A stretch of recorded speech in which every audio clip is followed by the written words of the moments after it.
All right, so this sort of summarizes the activity that you just did. But here I have only 6 of those. If we had these 6,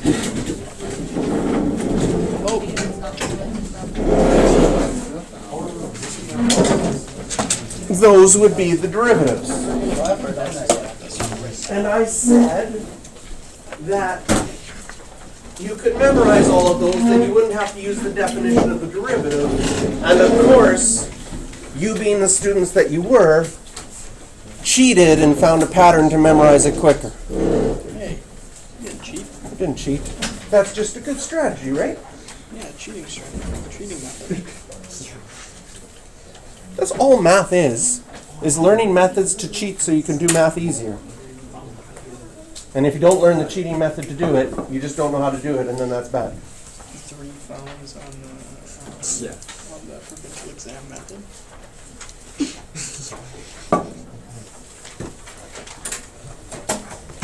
Medic glasses, but they're by prescriptions. Medic glasses that you shave off readily. Hey, Meadows, tell me the answer.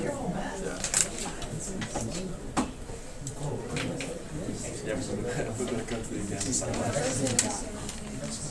Here you go. And in university, what they would do is they would say, could you actually put it into the definition of the derivative with a out in front and some exponent n, and do the definition with an exponent n?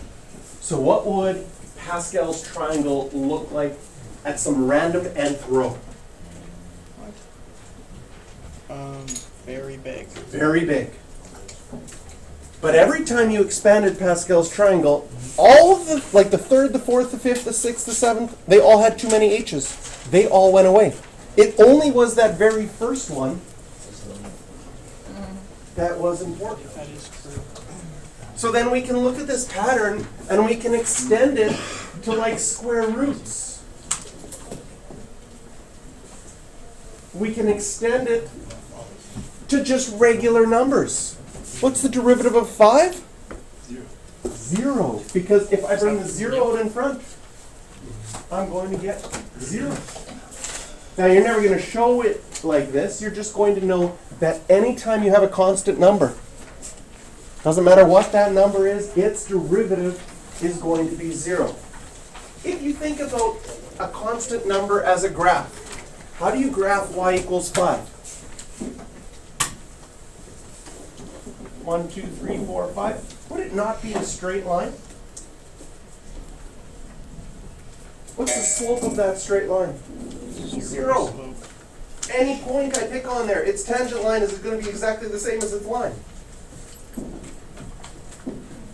Does it make sense that any straight line, like 7x, the slope of the tangent will be the slope of the line?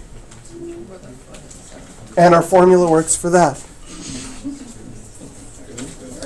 And once we get to different square roots and cube roots, you're going to take the time to first change it to an exponent so that you can use your shortcut rule. And most of you will just write it like this. 1/3 comes out in front, subtract. You are going to get so good at subtracting 1. It's like, what did AP Calculus teach me? I'm really good at subtracting by 1 now. But you have to subtract by 1 like with fractions and like whole numbers and negative numbers and negative fractions. Here we got a negative fraction. Can you subtract 1 from that and get -3/2?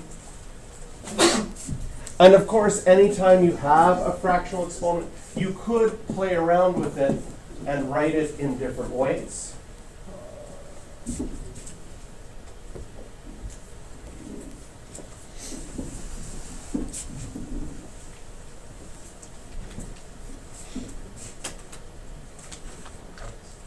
And every single pattern that you've noticed is something called the power rule for derivatives. Can I switch? Can we still wait a little bit? I mean, now that you know the pattern, I could probably leave some of these blank and you could just fill them in after on your own, right? It makes these I got super minus easy. 1 as a whole. And we no longer have to use the definition of the derivative. Minus 1 as For a these whole. ones. 1/3. Yeah. There we go. There we go. I get it now. Okay? Yes, good. That doesn't mean you're allowed to forget the definition of the derivative, and it doesn't mean you'll never have to show how it works. You still have to know how to use the definition of the derivative. It wasn't that bad, but what's hard is once you've learned a way to go so much faster, and then someone says, can you do it the old way? You'll be like, oh my goodness. Really? Just give me the 0. I no longer want to do the Just long skip way. any point over I know any the way question over quicker 3 ways points. of doing it now.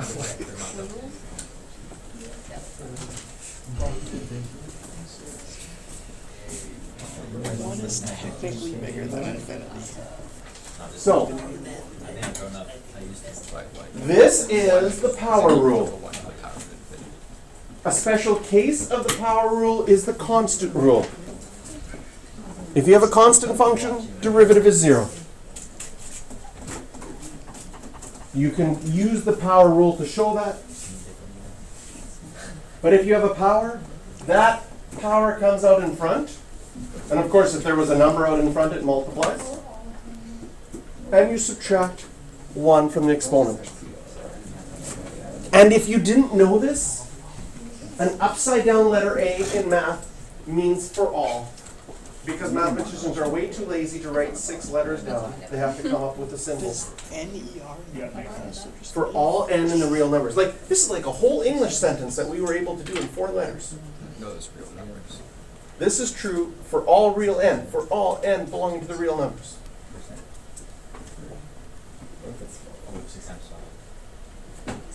I don't even know. Ever since I started using the 3 dots instead of therefore, I've had so much spare time. use therefore in my English essay? And anytime you have a number in front I've of a had so much function, free time. when you find the derivative, that just number, you can just sort of keep it there and do the derivative of the inside thing. So, for example, when I have f of x equals 3x to the 7, I technically, when finding the derivative,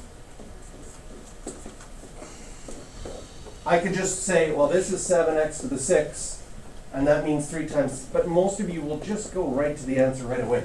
Can you see yourself bringing the 7 out in front and just seeing that it's going to hit the 3, and you're going to make 21 right away? Yes. But technically, we're using the constant multiple rule there. You do the derivative of the x and 7, you can do it with your power rule. Just because there's a 3 out in front, that 3 stays out in front, and then it would have to get multiplied by that 7. Anyways. Awesome. Okay. There is an easy, medium, and a little harder one. Do you want to try?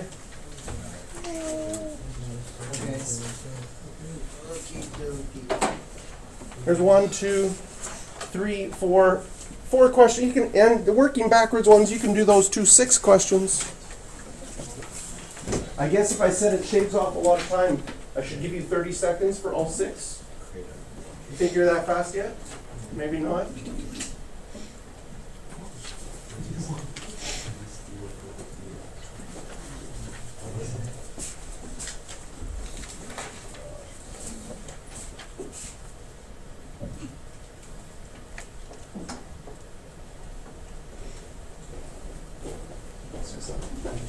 First person to finish all 6 of them can go woohoo! Just so I know when somebody's done.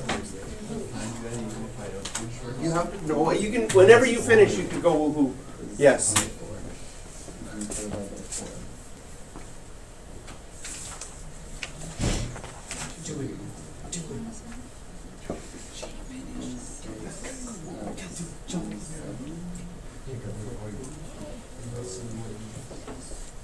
You can do like a yip yip, whatever you want.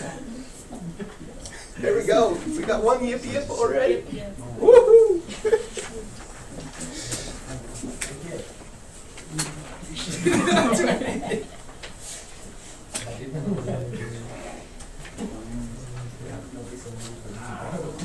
Oh, someone got in the hallway to do that.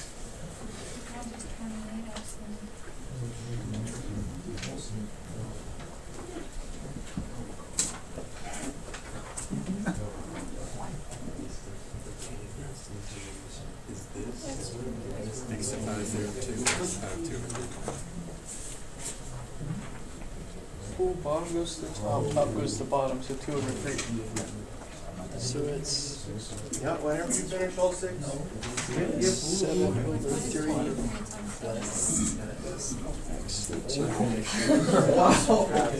Okay. What's 7 times 2 divided by 3? 14 over 3 over 3. Any noise you want as long as it's not 14 over the 9. bodily smell. That's actually. What? Oh, no, I wasn't talking about you. Oh, I okay. mean, you're drawing it anyway. Bro, RJ, you hurt my feelings constantly. You're extremely disrespectful. No, I'm not. And I don't like your demeanor. I don't know you like that. All right, let's check how you did. Did you get negative 15x to the 4? I'm okay if you just showed the answer. Next one. Did you get negative 6 over x to the 9? Technically, What would you have to technically I do? did. You have to do a little bit of preliminary work, right? You have to move that x up to make it x to the minus 8. Then you find the derivative. This is a notation that says the derivative ddx is a way of finding the derivative. Technically, I did. So Right. if we wrote negative 6x to the negative That's 9, perfectly fine. I like that. If you wrote this and left it like this, I like it. Okay? I like it this way. Awesome.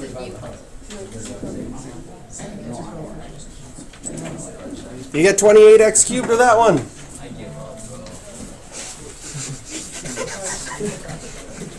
What do we have to do here? Why is it a little bit harder? Because we have to first change that cube root of x squared on the bottom to an x to the negative 2/3. And we bring that negative 2/3 out in front. And I like it if you leave it like this. But there are other options as well.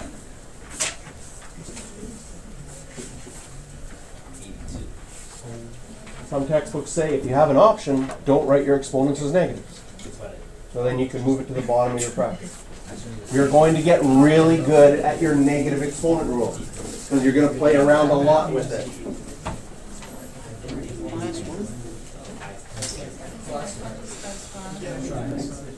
Oh, yes. Sorry. And now that you know this trick, Show me the money. right? Like, people who don't know calculus look and have no idea what you're doing. It's because you've got like this sort of like, Because we're better than them. there you go. You want to feel these little intricacies. You're into the world of knowing the special rules of calculus. Did you get this one? The original one was x to the 5. Technically, this is our unit 6 of this year. Working backwards is all unit 6. But we're just working backwards on some easy ones. That one wasn't hard to work backwards. Working backwards is generally harder than working forwards. But did you get this one? Yes! Okay. And then we get to our next rule. Our next rule says, if you have a function that's adding or subtracting two different functions and you want to find the derivative, you can find the derivative of them separately. So, can you imagine doing this with Newton's quotient, where you had to plug the x plus h in?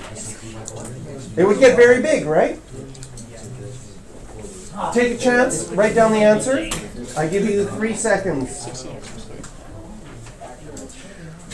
You're writing down the answer. Now you only have a second left. Did you get 16x plus 3? Was that a little bit faster than using Newton's quotient? Yeah. Yes. What about this one? Can you imagine using Newton's quotient with these numbers? Okay, let's just take It is possible. Oh, undefined.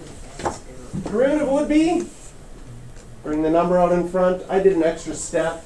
You could multiply them right away. And I don't mind if you leave your answer like this.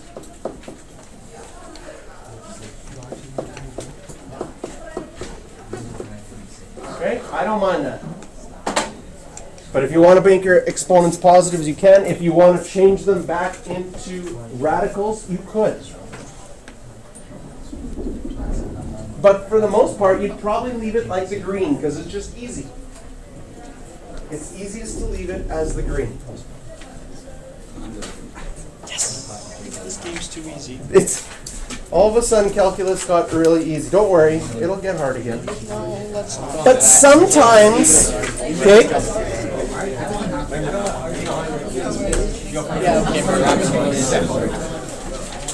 sometimes we get ones like this one. I'll show you this one and then I'm going to leave the next three for you to do.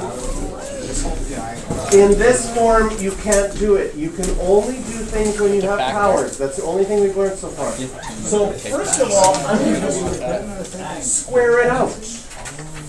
Because if it's squared out and it looks like this, Then you can do it. then you can do it. And it's going to be 4x cubed minus 16x. Oh my goodness, I knew it. Which we couldn't do from the beginning. So now we're going to do algebra first. So use the power rule. We have to manipulate things. So I'm going to leave the last three for you to try. I'll put them on the video so you can check them if you want. There's the first one. There's the second one. And here's the work backwards.